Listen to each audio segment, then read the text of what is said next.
Hello. बऱ्याचदा असं होतं की आपल्याला एकांत आणि एकटेपणा यातला फरकच कळत नाही.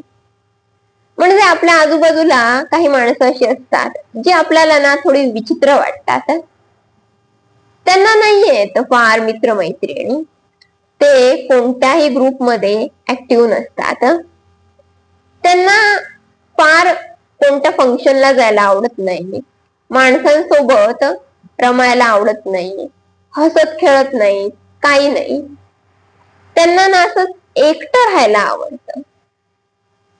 तिला नाही येत फारशा मैत्रिणी, तिला असंच आवडतं एकटीने राहायला. मुळात हे असं कोणाला एकटं राहायला आवडत नाही. माणूस समाजशील प्राणी आहे, त्यामुळे कोणालाच आवडेल एकटं राहायला. पण आपला उगीच एखाद्या व्यक्तीकडे बघून समज झालेला असतो.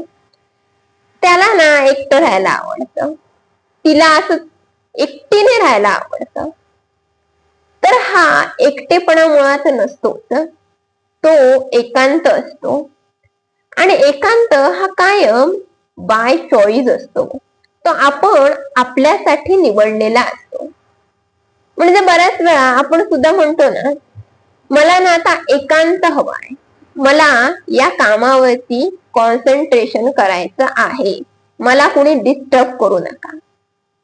असाच एकांत त्यांनी निवडलेला असतो, पण तो त्यांना एन्जॉय करायला आवडतो. त्यांना आवडतं पुस्तकांमध्ये रमायला, संगीतामध्ये रमायला, चित्रांमध्ये रमायला, किंवा आपलं जे काही काम आहे ना ते पूर्ण कॉन्सन्ट्रेशनने करायला. फक्त आपले आप्तस्वकीय, आपली फॅमिली, आपले जीवाभावाचे जे काही 4 मित्र आहेत त्यांच्या सोबत रमायला. मग आपण म्हणतो की ते कोणाच्यात फार मिक्सअप होत नाहीत, त्यांना कोणासोबत फार बोलायचं नसतं, असंच एकटं राहायचं असतं. तर एकटेपणा आणि एकांत या 2 वेगवेगळ्या गोष्टी आहेत. एकांत हा आपण आपल्यासाठी निवडतो. काही वेळा अशी माणसं असतात आपल्या आजूबाजूला जी खूप अशी सगळ्यांमध्ये मिक्सअप होणारी असतात. त्यांना खूप मित्रमैत्रिणी असतात, खूप माणसांमध्ये रमायला आवडतं, पण काही वेळा ते मुद्दामून एकांतामध्ये रमतात. काही वेळा मुद्दामून ते कोणाचे फोन रिसीव्ह करत नाहीत, किंवा कुठेतरी असेच एकटे ट्रिपला निघून जातात, कोणासोबत फार बोलत नाहीत, आणि 10-15 दिवसानंतर पुन्हा ते असे ऍक्टिव्ह होतात. आणि आपल्याला प्रश्न पडतो, अरे गेले 10-15 दिवस तर व्हॉट्सअपला काही स्टेटस नाही, माझा काय कॉल रिसीव्ह केला नाही, मेसेजेस नाहीत, कुठे गायब होता, कुठे गायब होती काय माहित. असे असतात काही लोक. हा झाला एकांत. आता एकटेपणा हा कायमच लादलेला असतो. हा 2 प्रकारे लादलेला असतो. एक तर आपल्या आजूबाजूच्या माणसांनी. उदाहरणच द्यायचं झालं तर एक वृद्ध जोडपं. आता या वृद्ध जोडप्याला मुलं आहेत, पण त्या मुलांना यांच्यासोबत राहायचं नाहीये, यांची जबाबदारी घ्यायची नाहीये, त्यांना असंच आपलं आपलं वेगळं राहायचं आहे, यांची जबाबदारी नकोय. आता अशा वेळी, अशा केसेसमध्ये त्या वृद्ध जोडप्याने काय करायचं? त्यांच्या मनामध्ये एकटेपणाची भावना निर्माण होणारच, 100% निर्माण होणार. माणसं आमची स्वतःची आहेत ती असताना सुद्धा त्यांनी आमच्याकडे पाठ फिरवली. आता हा झाला एकटेपणा. आजूबाजूच्या आपल्याच माणसांनी आपल्यावरती लादलेला एकटेपणा. आपलं मन सुद्धा आपल्यावरती एकटेपणा लादतं, तो असतो दुसऱ्या कॅटेगरी मधला एकटेपणा. आजूबाजूला माणसं असतात, ती सगळी आपल्यासोबत छान वागत असतात, आपल्यासोबत छान बोलत असतात, तरीही माणसांच्या कोलाहलामध्ये आपल्याला एकटं वाटतं. उगीच रडू येतं, आपण कोणाचेच नाही आहोत, आपलं कुणीच नाहीये, आपल्याला काही झालं तर कुणीच मदतीला येणार नाही, असं उगीच वाटत राहतं मनातून. तो असतो आपल्याच मनाने आपल्यावरती टाकलेला असा एकटेपणा. तर असा असतो एकटेपणा आणि असा असतो एकांत. या दोन वेगवेगळ्या गोष्टी आहेत, पण बऱ्याच वेळा हे आपल्या लक्षात येत नाही.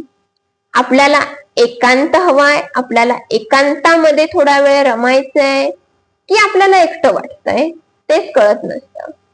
तर तुम्हाला जर असं मनातून वाटत असेल ना की माझं कुणीच नाहीये, किंवा खूप आपल्याला आतून रडू येत असतं, खूप काहीतरी वाटत असतं, पण ते आपण कोणासोबतच शेअर करत नसतो, खूप एकटं वाटत असतं, तर हा तो एकटेपणा असतो. आणि काही वेळा आपल्याला असं वाटत असतं की नको, कोणाशीच काही बोलायला नको, कुठेच जायला नको. मैत्रिणी बोलवत असतात, मित्र म्हणत असतात इकडे जाऊया तिकडे जाऊया, इकडे ट्रिप काढूया, तिकडे शॉपिंगला जाऊया, आणि काय काय काय काय आपल्या आजूबाजूला सुरू असतं. पण आपल्याला ना थोडा ब्रेक हवा असतो त्या सगळ्यातून, स्वतःसाठी, सेल्फ रिफ्लेक्शन साठी असेल, किंवा स्वतःसाठी काहीतरी असतं आपल्या आवडीचं जे आपल्याला करायचं असतं, त्याने आपल्याला फ्रेश वाटणार असतं. आणि असं सगळं आपल्याला तोडून टाकावंसं वाटतं. सगळे कॉन्टॅक्ट थोडा वेळ बाजूला ठेवावेत. सगळ्यांची जी सततची जी अशी चावचाव चाललेली असते ना, ती सगळीशी आपल्याला बंद करून थोडा वेळ स्वतःसोबत घालवायचा असतो. वाटतं ते आपल्याला मनातून की मला ब्रेकची गरज आहे, मला कुठेतरी बाहेर जाऊन यावंसं वाटतंय, किंवा मला काहीतरी माझ्या आवडीचं करावंसं वाटतंय, किंवा स्वतःवरती काहीतरी काम करावंसं वाटतंय. तर हा असतो तो एकांत. त्या एकांताची आपल्याला गरज असते. त्यामुळे तुमच्या मनातल्या भावना ओळखायला शिका आणि त्याप्रमाणे ठरवा, तुम्हाला एकटं वाटतंय का की एकांत हवाय का. एकांत हवा असेल तर दॅट इज गुड. तो आपल्या स्वतःसाठी आपण निवडलेला असतो, त्यासाठी आपण काहीतरी छान करणार असतो, ते आपल्या स्वतःसाठी असतं. तो असतो एकांत. त्यामुळे तो जर तुम्ही निवडलात तर उत्तमच.